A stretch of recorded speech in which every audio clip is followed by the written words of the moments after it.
តើអ្វីទៅជាតុល្យភាពពិតប្រាកដធ្លាប់ទេដែលយើងមានអារម្មណ៍ថាខ្លួនឯងដូចជាម៉ាស៊ីនធ្វើការមួយអញ្ចឹងភ្ញាក់ពីដេកមកគឺរឿងការងាររឿង deadline រឿង email រហូតដល់ពេលយប់ជ្រៅទើបដឹងខ្លួនថាយើងភ្លេចចំណាយពេលជាមួយគ្រួសារភ្លេចញ៉ាំបាយឲ្យមានពេលវេលាសម្រាកឬភ្លេចសូម្បីតែមើលថែសុខភាពខ្លួនឯង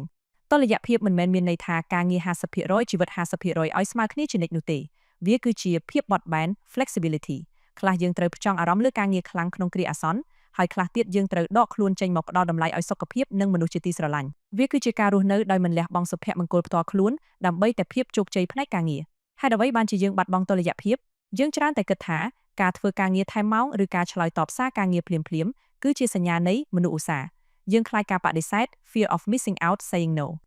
ទូរស័ព្ទដៃធ្វើឲ្យយើងមិនអាចដាច់ពីការងារបានទៅដល់ផ្ទះហើយក៏នៅតែមានការជូនដំណឹងពីការងារលោតចូលមកដដែលនៅពេលយើងបាត់បង់តុល្យភាពរាងកាយនឹងរងសម្ពាធ burn out ចិត្តគំនិតនឹងហត់នឿយហើយផលិតភាពការងារនឹងធ្លាក់ចុះជាលំដាប់គន្លឹះអនុវត្តជាក់ស្ដែងដើម្បីបង្កើតតុល្យភាពបង្កើតព្រំដែន setting boundaries អ្នកត្រូវចេះកំណត់ពេលវេលាដែលអ្នកនៅជាមួយការងារនិងពេលវេលាដែលអ្នកនៅជាមួយខ្លួនឯងឧទាហរណ៍បន្ទាប់ពីម៉ោង 7 យប់គឺជារៀងដែលមិនប៉ះពាល់ការងារអាទិភាពនិងការបដិសេធ prioritization and the power of no មិនមែនគ្រប់កិច្ចការទាំងអស់សុទ្ធតែត្រូវធ្វើភ្លាមៗនោះទេរៀនចេះនិយាយថាទេចំពោះការងារដែលមិនមែនជាតួនាទីយើងឬមិនបន្ទាន់ពេលវេលាដាច់ដោយ like unplugging សាកល្បងដាក់ទូរស័ព្ទមួយ like នៅពេលអ្នកកំពុងញ៉ាំបាយជាមួយគ្រួសារឬពេលកំពុងហាត់ប្រាណការថែរក្សាសុខភាពជាអាទិភាពកុំចាត់ទុកការហាត់ប្រាណឬការគេងលក់ស្កប់ស្កល់ថាជាជម្រើស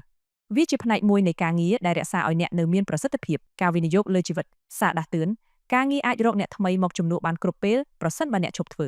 ប៉ុន្តែគ្រួសារសុខភាពនិងពេលវេលាផ្ទាល់ខ្លួនរបស់អ្នកគឺគ្មាននរណាមកជំនួសបានទេការលើកទឹកចិត្តការបង្កើតតុល្យភាពមិនមែនជាការងាយស្រួលក្នុងមួយថ្ងៃនោះទេ